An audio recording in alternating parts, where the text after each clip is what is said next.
In 1776, this continent was an unforgiving wilderness. It offered no guarantees and no inherent mercy. To build an empire from this frozen earth, a heavy price had to be paid.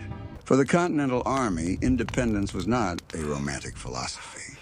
Treason against the British crown meant surviving in the mud, on the absolute edge of human endurance. Did the supply wagons make it? River's frozen solid. Nothing's coming. We eat the horses tomorrow. Miles away from the freezing mud, insulated by wealth and candlelight, men of property were attempting something unprecedented. Engineering a nation purely out of ideas. With a few strokes, Jefferson penned the most explosive sentence in political history. A promise of equality that would haunt the Republic for centuries. It is a dangerous phrase, Thomas. All men. It is the only phrase that justifies this treason, Ben. We write it or we hang. Yet the ink of freedom was drying on a foundation of absolute captivity. In the blistering heat of the southern colonies, the philosophy of equality evaporated instantly. Here, the economy was fueled by flesh. Massive agricultural wealth was generated through a brutally efficient system of human enslavement. The great paradox of the American birth. They say the masters fight a war for freedom. Their freedom, Silas, not ours. Keep your head down.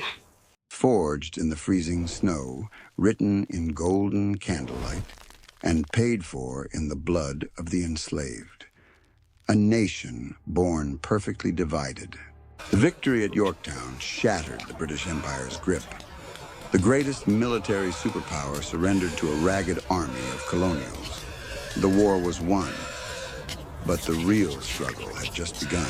General, the British are surrendering. We have our country. We have a piece of paper, Henry. Now we must see if 13 arrogant colonies can survive each other. To prevent collapse, the founders engineered a new architecture of law, the Constitution. A masterpiece of compromise that deliberately ignored the darkest issue, embedding a fatal flaw into the Republic. As the ink dried, the landscape changed. In the freezing river valleys of the north, the silence of the wilderness was replaced by the deafening roar of the Industrial Revolution. Keep the thread tight, girl! If it snaps, your pay is docked!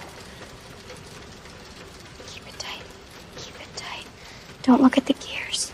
While the North built iron looms, the South found a machine that sealed its fate, the cotton gin.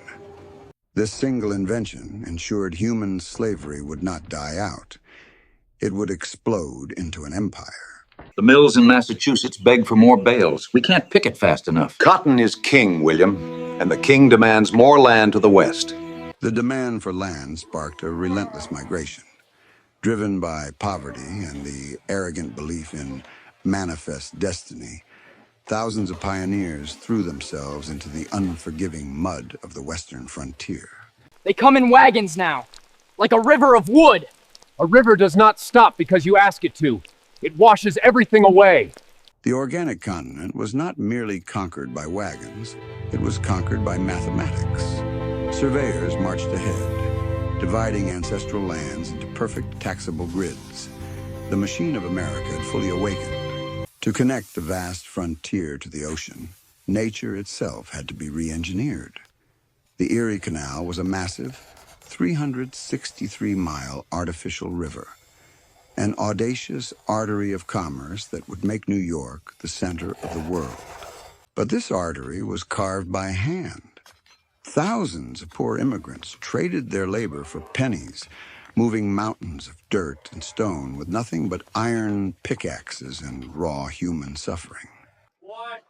The canal brought the wealth of the interior pouring into the ports. Tiny trading outposts exploded into chaotic, cutthroat boom towns. The American economy was accelerating at a terrifying, uncontrollable speed. And then, the ultimate catalyst arrived. The steam locomotive. This terrifying iron horse annihilated distance, shrinking the massive continent and accelerating the collision of two very different Americas. The railroad needs that land in Georgia. It's sitting on gold. The Indians are on it. The president will have to move them. Law or no law. The insatiable hunger for gold and cotton required space.